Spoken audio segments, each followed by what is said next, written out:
to Keep It Real Boxing. This is Cypherbox bringing you the latest in boxing news. And basically what I want to talk about here is Mr. Kubrat Pulev. On his Facebook page, he's done a bit of a Q&A and questions and answers around Anthony Joshua and, you know, regarding their fight or their supposed up-and-coming fight. Now, remember earlier on I did a video where I talked about ORTIZ, Luis Ortiz, confirming and enforcing his mandatory challenge to Anthony Joshua, saying that the WBA have given him 30 days and Anthony Joshua has now to the 3rd of September, which is 6 days left, to either agree terms or, you know, leave it to the WBA to decide what happens next. Now, whether that means Anthony Joshua gets stripped of his WBA title or not, who knows? You know, like I said before in many other videos, that, you know, these boxing organisations, they do make up their own rules and break their own rules when it suits them. So whether that happens, but King Kong Ortiz has said he doesn't want to fight Deontay Wilder, he wants AJ, simple as that.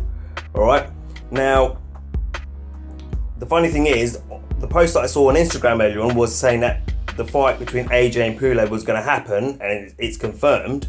I haven't seen any other articles or anything like that as the day's gone on to confirm any of that.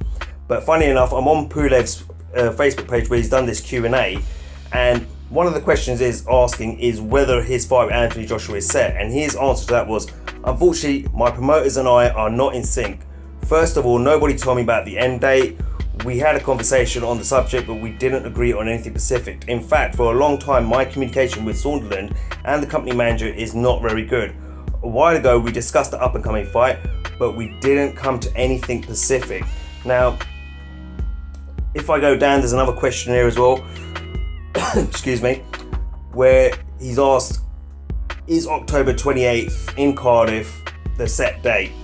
And his answer to that was, since I've been in the position of an official contender for the world title, I repeat that I need a minimum of 3 to 4 months of time in which I could fully train and prepare professionally for a similar impact. And I stand behind my words. The negotiations between Joshua and Klitschko's, well, you know what, I'm not going to read that bit. That's all about Joshua and Klitschko, which doesn't really matter anymore because Klitschko's retired. But he's saying he needs 3 or 4 months to prepare for Anthony Joshua. He won't be ready by October 28th. Okay. Now, if you're saying 3 or 4 months, let's say 4 months, you're looking at the end of 2017 or the early part of 2018. Now, that could be 4.5 months away, depending how the negotiations go. If that's the fight Anthony Joshua decides to take. Now, he's getting pressure from Ortiz and a little bit from the WBA to agree a deal with Luis Ortiz. If he wants to hold on to both belts, the way I would see it is he would have to defend or set a date in the next couple of days to fight Ortiz, and then agree with the IBF and Pulev a set date, perhaps early next year. Whether that is, you know, something that could happen, I don't know, because, you know, Eddie Hearn after the Klitschko fight turned around and said, I remember it was in an IFL, I think, interview where he said that, you know, going forward you'll probably only see AJ fight maybe once or twice a year. So, which makes me think, is that going to happen? Is that a possibility? You know, but if he does want to hold on to both the WBA and the IBF belt, you know, Ortiz clearly is not giving it up. You know, he wants it. He wants his shot. End of the day, that's that.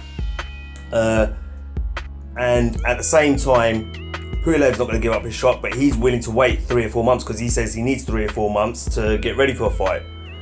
So the only answer I can see that is that you give the date of, you know, October the 28th to Ortiz, and then agree to fight Pulev, maybe in February, early parts of February, or something like that, which is a bit unfair. Obviously, well, not unfair, but it's a bit of a small window for Anthony Joshua to have 2 back-to-back world title fights.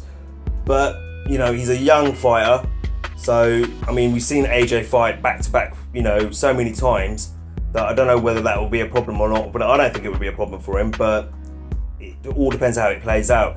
It's a funny one. if I'm honest with you, I think this is just a whole big mess. You know, this is why I hate all this mandatory challenges and all this sort of stuff.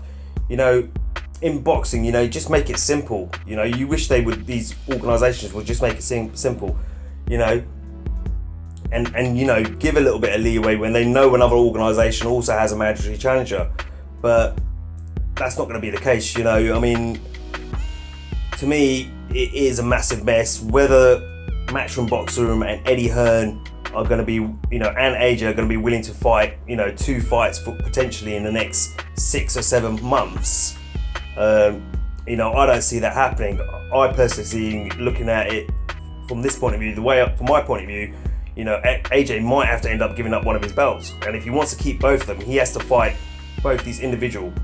You know, one of them's clearly saying he's not going to be ready for another 3 or 4 months. So clearly Pulev will be, you know, the early part of 2018, and take ORTIZ on, you know, on October 28th and say, look, here you go, that's the date we've got. You want it? Let's have it.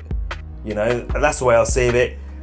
That's the only way I can see this being sorted out. This, you know, all this mandatory challenge mess for Anthony Joshua's titles. Now, what I want is your opinions. So leave me a comment. Let me know what you think of this whole cock up. And until next time, this is Cypherbox reminding you to keep it real.